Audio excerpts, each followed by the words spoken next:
मी रात्री माझ्या नवऱ्याच्या घरी झोपत असे, पण सकाळी जाग आली की मी शेजारच्या काकांच्या घरात असायचे. हे कधी आणि कसं घडत होतं याचा मला काही अंदाज नव्हता. एके रात्री अचानक माझी झोप उघडली आणि माझ्यासमोर जे दृश्य दिसलं ते पाहून मी पूर्णपणे थरारले. कारण आमचे 60 वर्षांचे शेजारी काका माझ्या खोलीत उभे होते आणि त्यांच्या हातात काहीतरी होतं ज्याने मला धक्का बसला. मी प्रिया. माझं नवीनच लग्न झालं होतं. माझ्या आईवडिलांचं म्हणणं होतं की लवकर लग्न झालं तर तुला तुझा संसारही पुढे सोयीस्कर होईल. माझा नवरा दिनेश दिसायलाही रुबाबदार होता, त्यामुळे मला माझ्या मनासारखा मुलगा मिळाला होता असं म्हणायला हरकत नाही. दिनेश अनाथ असल्यामुळे तो एकटाच होता, म्हणूनच माझ्या आईवडिलांनी त्याच्यासोबत माझं लग्न लावून एक पुण्याचं काम केलं होतं. आम्ही ज्या ठिकाणी राहायचो ते ठिकाण खूप सुंदर आणि शांत होतं. त्या दिवशी मी आमच्या घराच्या बाहेरच्या अंगणात झाडू मारत होते. तेवढ्यात तिथे एक वयस्कर व्यक्ती आला. त्याच्यासोबत त्याची पत्नी होती. ते म्हणाले, हॅलो प्रिया, मी तुमचा शेजारी आहे. मी माझ्या पत्नीसोबत आता तुमच्या शेजारी राहायला आलो आहे. आम्ही कालच आमचं सामान शिफ्ट केलंय. जर आम्हाला थोडीफार मदत लागली तर तू मदत करशील का? समोरून त्यांनी मला विनंती केली, त्यामुळे मी त्यांना म्हणाले की हो काका, माझी काही मदत लागली तर मला फक्त एक आवाज द्या. ते काका काकू मला स्वभावाने खूपच चांगले वाटत होते. ते अगदी प्रेमाने माझ्याशी बोलले होते. झाडू मारून झाल्यावर मी माझ्या घरात गेले तेव्हा मला अचानक एक गोष्ट आठवली की ते जोडपे मला पहिल्यांदा भेटले होते, तरी त्यांना माझं नाव कसं माहीत होतं. या विचाराने मी हैराण झाले होते. पुन्हा भेट झाल्यावर मी त्यांना ती गोष्ट विचारणार होते. संध्याकाळी पुन्हा माझी त्यांच्याशी भेट झाली. मी त्यांना त्यांचं नाव विचारल्यावर मला समजलं की त्यांचं नाव सुधाकर आहे. तेव्हा मी त्यांना म्हणाले, काका, आपण तर सकाळी पहिल्यांदाच भेटलो, तरी तुम्हाला माझं नाव कसं काय माहीत? तेव्हा त्यांनी सांगितलं की आमच्या घरमालकाने आम्हाला आधीच सांगितलं होतं की तुमच्या शेजारी प्रिया नावाची मुलगी राहते. ती अतिशय प्रेमळ स्वभावाची आहे. त्यामुळे तुझ्याकडे बघून मी समजलो होतो की तूच प्रिया असणार. तेव्हा माझा गैरसमज दूर झाला आणि मला समजलं की काकांना माझं नाव कसं माहीत झालं ते. त्या दिवशी रात्री माझा नवरा त्याच्या ऑफिसवरून घरी आला. तो माझ्यासाठी माझे आवडते पेढे घेऊन आला होता, त्यामुळे मी खूप आनंदी होते. आम्ही सोबत बसून जेवण केलं. जेवताना मी माझ्या नवऱ्याला माझ्यासोबत घडलेला तो नावाचा किस्सा सांगितला. तेव्हा तोही ती गोष्ट ऐकून हसू लागला.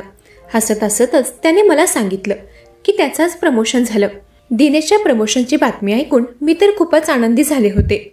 माझा आनंद गगनात मावत नव्हता, कारण माझेही खूप मोठमोठी स्वप्न होते आणि दिनेशच्या प्रमोशनने हळूहळू माझे स्वप्न पूर्ण होणार होते. मी तेव्हा त्याला अभिनंदन करत आनंदाने मिठी मारली. त्या दिवशी रात्री मी खूप आनंदी होते. रात्री मी दिनेशला अगदी घट्ट मिठी मारून झोपले होते. परंतु सकाळी जेव्हा माझा डोळा उघडला तेव्हा तर मी अगदी चकित झाले होते, कारण मला हे समजत नव्हतं की मी नेमकी कोणाच्या घरात आहे.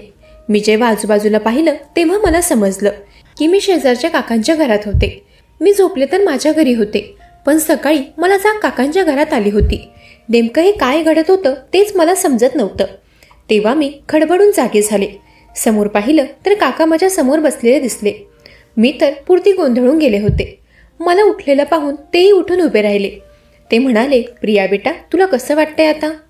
तेव्हा त्यांच्या कुठल्याही प्रश्नाचं उत्तर न देता मी त्यांना उलट प्रश्न विचारला की काका, मी तुमच्या घरात कसे आले? मी तर रात्री माझ्या घरी होते आणि मी इथे आलेली मलाही आठवत नाही.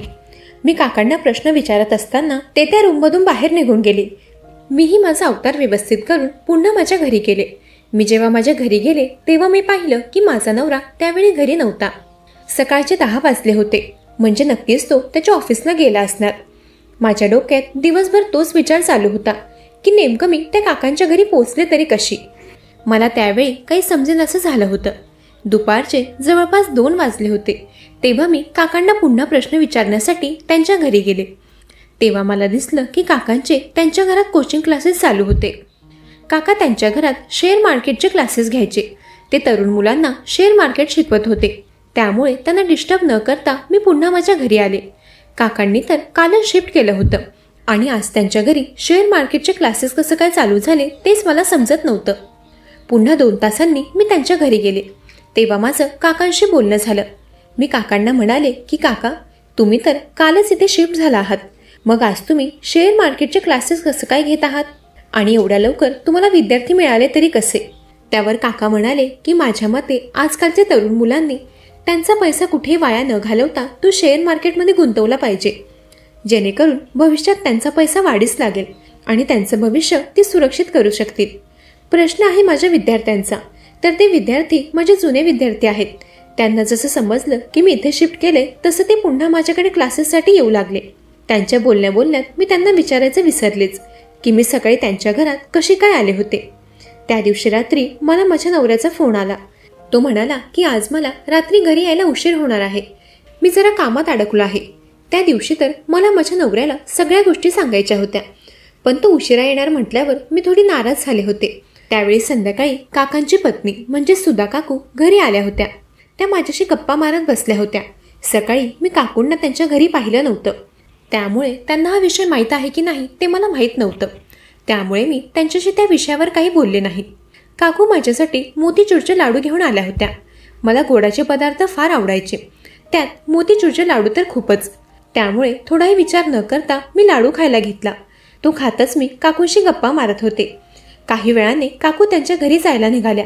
त्या त्यांच्या घरी गेल्या तशी मला सुस्ती येऊ लागली होती. थोड्या वेळाने मला चांगलीच गाढ झोप लागली.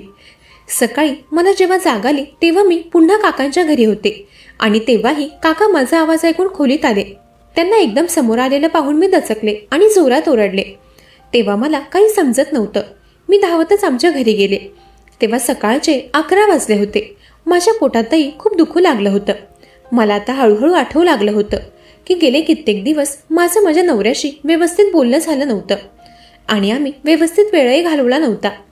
नक्कीच ते शेजारचे काका काकू आल्यापासून हे सगळं घडत होतं. त्यावेळी मी माझ्या नवऱ्याला फोन लावला. तेव्हा तो माझा फोन काही उचलत नव्हता. माझ्या पोटात खूप दुखू लागलं होतं. नक्कीच माझ्यासोबत काहीतरी विचित्र झालं आहे असाच विचार माझ्या डोक्यात चालू होता. त्यावेळी मी पोटदुखीमुळे हैराण झाले होते, म्हणून मी माझ्या बेडवर अंग टाकलं आणि मला कधी झोप लागली मलाच समजलं नाही. जवळपास 2 तासांनी मला जाग आली.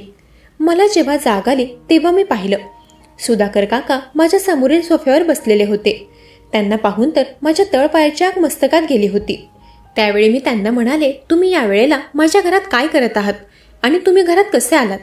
तेव्हा ते म्हणाले, प्रिया बेटा, मी तर तुला जेवणाचं आमंत्रण द्यायला आलो होतो. तुझ्या घराचा दरवाजा मला उघडाच दिसला, त्यामुळे मी थेट घरात आलो.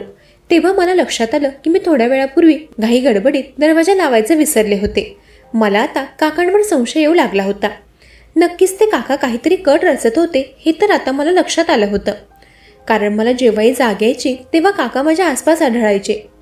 तसेच कालही काकूंनी मला मोतीचूरचे लाडू आणून दिले होते आणि आज काका मला जेवणाचं आमंत्रण देत होते. नक्कीच यामागे काहीतरी असणार याची शंका मला येऊ लागली होती. तेव्हाच मी त्यांना खडेबोल ऐकवू लागले. तेव्हा मी म्हणाले की काका, तुम्ही मला वेडी समजत आहात का? माझ्यासोबत तुम्ही व तुमची पत्नी काय करण्याचा प्रयत्न करत आहात ते मला चांगलंच समजले. मी आत्ताच पोलिसांना इथे बोलावते, कारण तुम्ही मी एकटी असल्याचा पुरेपूर फायदा उचलण्याचा प्रयत्न करत आहात. तेव्हा माझं बोलणं ऐकून काका ततमम करू लागले.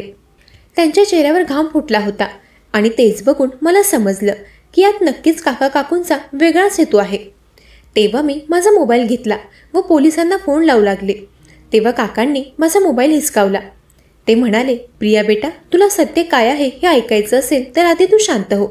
काका पुढे म्हणाले, प्रिया बेटा, आम्ही तुझ्या शेजारी नसून तुझे आईवडील आहोत आणि तुझा नवरा नसून आपला भाडेकरी आहे. काही महिन्यांपूर्वी तुझं लग्न झालं होतं, पण लग्नाच्या महिन्याभरातच तुम्ही फिरायला गेले असताना तुमचा भयंकर अपघात झाला आणि त्यातच तू तुझ्या नवऱ्याला गमावलं. त्यावेळी तुझ्या डोक्याला मार लागला होता आणि तुझ्या नवऱ्याच्या आठवणीत तू पूर्णपणे मानसिक संतुलन बिघडवून बसली होतीस. तेव्हा मी तुला आपल्या घरी आणलं तेव्हा तू सारखी तुझ्या नवऱ्याच्या आठवणीत बसून असायची. तसंच तू आम्हालाही ओळखत नव्हती, पण जेव्हा आपल्या घरी दिनेश भाड्याने राहायला आला तेव्हा तू त्यालाच तुझा नवरा समजून बसलीस आणि तू त्याच्यासोबत राहू लागलीस. पण दिनेशला आम्ही या गोष्टी समजावल्या आणि त्याला विनंती केली, तेव्हा त्यानेही आमची साथ देण्यास होकार भरला. रात्री तू दिनेशच्या घरात जरी झोपत असली तरीही रात्री तो तुला आपल्या घरी सोडून जायचा. काही दिवस तर तुला तेही लक्षात राहत नव्हतं, पण आता तुला मागच्या 2-3 दिवसांपूर्वीची गोष्ट आठवत आहे. म्हणजेच तुझी स्मृती आता परत येत आहे. जसजसं काका मला सांगत होते मला काही गोष्टी आठवू लागल्या होत्या. मला आता हळूहळू समजलं होतं की मी ज्यांना काका म्हणत होते आणि ज्यांच्यावर संशय घेत होते ते खरं तर माझे बाबा होते. पुढे ते म्हणाले, तुझी आई आणि मी तुला सतत जेवणाचं आमंत्रण देऊन किंवा तुझ्या आवडीचे पदार्थ देऊन तुला त्यातून डॉक्टरांनी दिलेले तुझ्या उपचारांचे औषध देत होतो आणि त्या औषधांमुळे तुझी पोटदुखी वाढली होती हे तर आम्हालाही माहीत होतं. पण तू त्याचा वेगळाच अर्थ काढलास आणि मला थेट पोलिसात देण्याची भाषा करू लागलीस. पण खरं तर ही माझ्यासाठी आनंदाची बाब आहे, कारण तुला आता बऱ्याचशा गोष्टी आठवू लागल्या आहेत. तेव्हा मी झटक्यातच बाबांना जोरात मिठी मारली, कारण मला सगळं आठवलं होतं. माझं काही महिन्यांपूर्वी लग्न झालं होतं. माझा नवरा खूप प्रेमळ स्वभावाचा होता. मला माझा योग्य जीवनसाथी भेटल्यामुळे मी खूप खुश होते. पण त्याला असा अचानक गमावण्याचा विचार मी करू शकत नव्हते. त्यामुळेच माझ्या डोक्यावर गंभीर परिणाम झाला होता. तेव्हा मी काकांची म्हणजेच माझ्या बाबांची माफी मागितली. तेवढ्यातच तिथे आई आणि दिनेश आला. मी तेव्हा दिनेशलाही धन्यवाद म्हणाले. एका बाजूला मला थोडं वाईट वाटत होतं, कारण मी माझा चांगला जीवनसाथी गमावला होता. पण दुसऱ्या बाजूला दिनेशने म्हणजेच आमच्या भाडेकरूने माझा सांभाळ खूप व्यवस्थित केला होता. तेव्हाच मी स्वतःहून आईबाबांसमोरच दिनेशला लग्नासाठी विचारणा केली. तेव्हा त्यानेही आईबाबांच्या संमतीने मला होकार कळवला, कारण दिनेशही माझ्या पहिल्या नवऱ्यासारखाच अगदी प्रेमळ होता. त्याने कोणताही विचार न करता फक्त माझ्या आईबाबांच्या शब्दाचा मान ठेवून माझी जबाबदारी घेतली होती. त्यामुळे नकळत का होईना माझ्या वेडसरपणामुळे मला पुन्हा एकदा नवीन जीवनसाथी मिळाला होता. मंडळी, काही वेळा काही गोष्टी अशा घडतात की त्याच्या आपल्याला कल्पनाही नसते. पण एक गोष्ट खरी आहे की जीवन कोणासाठीच थांबत नाही. त्यामुळे जसा प्रियाने विचार करून योग्य तो निर्णय घेतला तो अगदी योग्य आहे, कारण त्या निर्णयाने तिचा पुन्हा एकदा सुखी संसार चालू झाला आणि ती पुन्हा एकदा पतिव्रता झाली. मंडळी, कशी वाटली कथा? ऐकत रहा मनाचे बोल.